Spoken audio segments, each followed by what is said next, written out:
Hey guys, this is a segment from the Slumpbuster Podcast. You can find the full episode on any of the various podcast platforms, or of course, subscribe to us on YouTube for more of our content. Other than that, guys, sit down, bust a slump, and enjoy. The Browns, again, won their first playoff game in ages, decades. I wasn't even born yet. I might have been born. I don't know. I didn't get to see it. Right.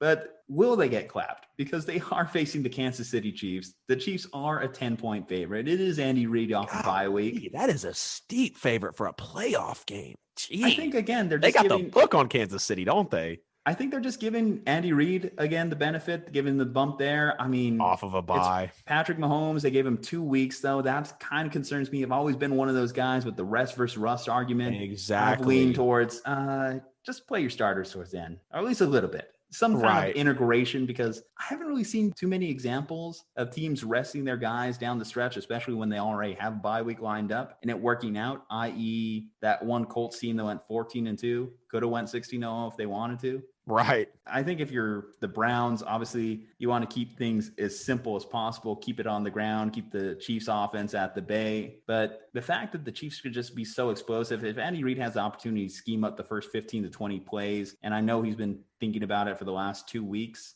Oh, yeah. I think a young, immature Browns team coming off their first huge emotional win. Right. That's why I think that Vegas isn't too far in this line. I think Kansas City can cover it. I feel you, man. I could definitely see Kansas City covering, but as far as the Browns actually getting clapped, I don't see them just getting wiped. I don't see that happening, and here's why. The two ways to beat Kansas City: put pressure on Mahomes and run the football. And what do the Browns do pretty well in the NFL? They have probably the best backfield in the league, and they know how to rush the passer. You look at the line, man, they've got a lot of good picks on that line. Their front seven in general, I mean, even their linebackers are good. Their front seven in general is one of the best in the NFL. Obviously, the offense is starting to come around, like when Baker gets on a good day and, you know, when everybody's clicking and the backfield's working, like the Browns are a good team. I'm going to give the Browns a chance in this game. I'm still going to pick Kansas City comfortably, and if they do win by 10, you know, the money wouldn't lie to you. It's obviously there in Vegas. They've got the book on KC, Andy Reid off a bye. Mahomes, this team is absolutely, you know, they're probably going to the Super Bowl without question. But I would definitely give Cleveland a chance because, like I mentioned, they can rush the passer and they can run the football. And also, Kansas City's secondary can have gaps in it at times. You look at the 5-game stretch where Patrick Mahomes had under 100 passer rating. That was the longest of his career. And they've really been sleepwalking since like November. And I get it. You know, some people say maybe they got bored with the regular season, whatever the case may be. That energy eventually starts to stick to you if that's the level of football you're playing. So unless Kansas City comes out and just immediately elevates their game to what they, you know, to what we know that they are at 100% capacity, they have a chance to lose this football game if they come in sleepwalking, because the Browns know who they're playing. And as funny as this sounds, the question is, do the Chiefs really know who they're playing right now? Because Kevin Stefanski's back. So you know he's motivated. They just won that game without him. He's back. He's ready. He's going to be working on his schemes to draw up as well. So it's going to be an interesting game. Like I said, I'm going to take Kansas City to win and probably cover, but I don't see the Browns getting blown out, man. I don't. Well, let's start that controversy. Kevin Stefanski, they won by a bigger margin without you. So right. Maybe that should open a question mark. Just kidding.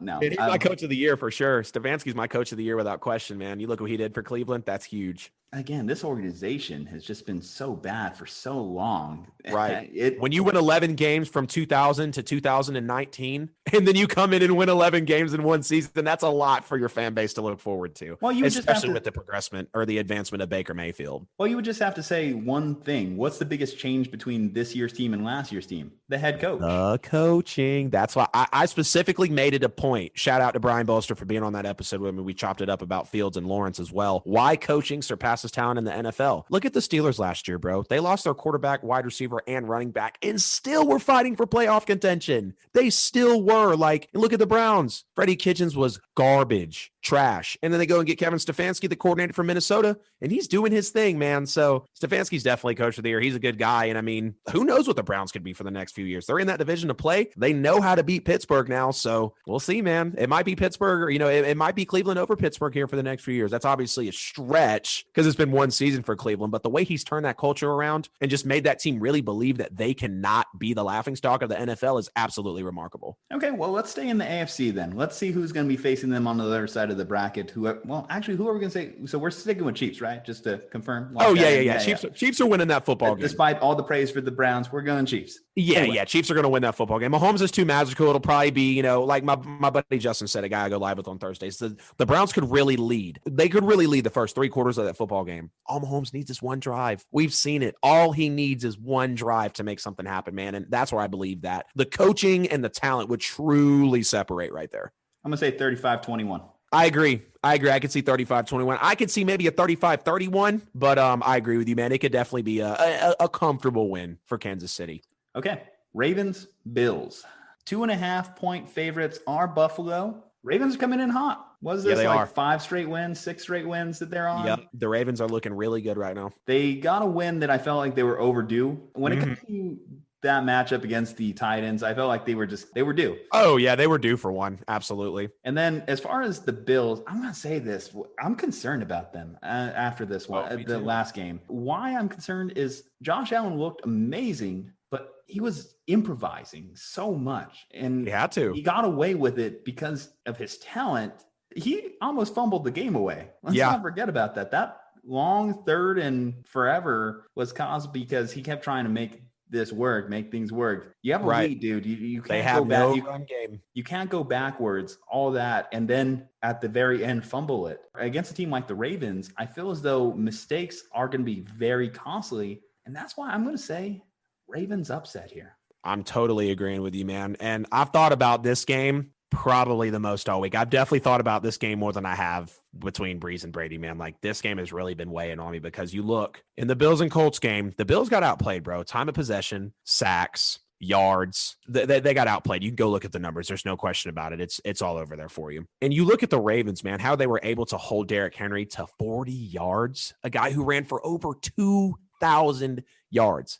Held him to less than 50. That's saying a lot. That defense is good. And then you also look as well, the Colts were really able to expose that secondary of Buffalo. Phillip Rivers had some shots. Pittman and Hilton were out there. Mo Alley Cox was out there as well. And Lamar has had a little bit of the pressure lifted off his shoulders now. Like, he came from, it was 10-0 and they won. At least for now, throw that narrative out that Lamar can't play from behind. And he passed the ball decently in that game. Obviously, still made the magic happen with his legs, and that's the quarterback that he is. But Lamar and Harbaugh really understand the pressure right now. And the defense is absolutely there for Baltimore. We know the offense that they have, and I'm definitely going to take Baltimore to upset. I've been saying it all week that I was going to pick the Bills only because I wanted to be right in my pick'ems, but I'm going to go with my heart on this one, man. I've got Baltimore in an upset this weekend without question, simply because the Bills can't run the football. And I think Baltimore at this point in the playoffs, better coaching, better quarterback. You can argue the roster is better, although the Colts are extremely talented. I'm going to take definitely take the Ravens in an upset, man. It's going to be a heartbreaker for Buffalo. It is. But I'm going to take Ravens to upset because that defense is just there. And if Buffalo plays like they did last game, Zach Moss is out, so they can't run the football. They did just put Devontae Freeman on the practice squad. Maybe call him up for some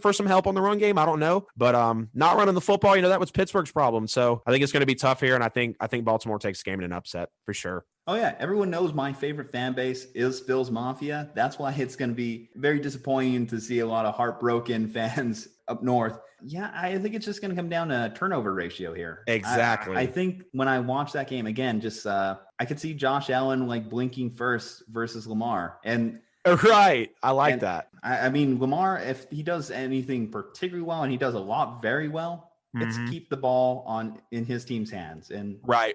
I think that's how they're going to beat Buffalo this weekend. And here's another thing, bro. You keep Josh Allen on the sidelines and you dominate time of possession. I think we know that the Ravens can run the football better than Indianapolis Colts. That's a no-brainer. I think the Ravens probably have the best running schemes in the NFL. Maybe some other people can contest me on that, but I really like what I see from the Ravens in the run game. If they can pound that football and control the clock, man, Buffalo has no chance in this game because they can't stop anybody. They just beat the Colts by 3, but the Colts aren't a slump either. And that's one thing that kind of pissed me off with people is like, I've been high on Indy all year. I think they had maybe the best draft in the NFL, to be totally honest with you. They were a quarterback away from being a Super Bowl contender. So like I said, you look at a team like Baltimore, who I think is better at this point.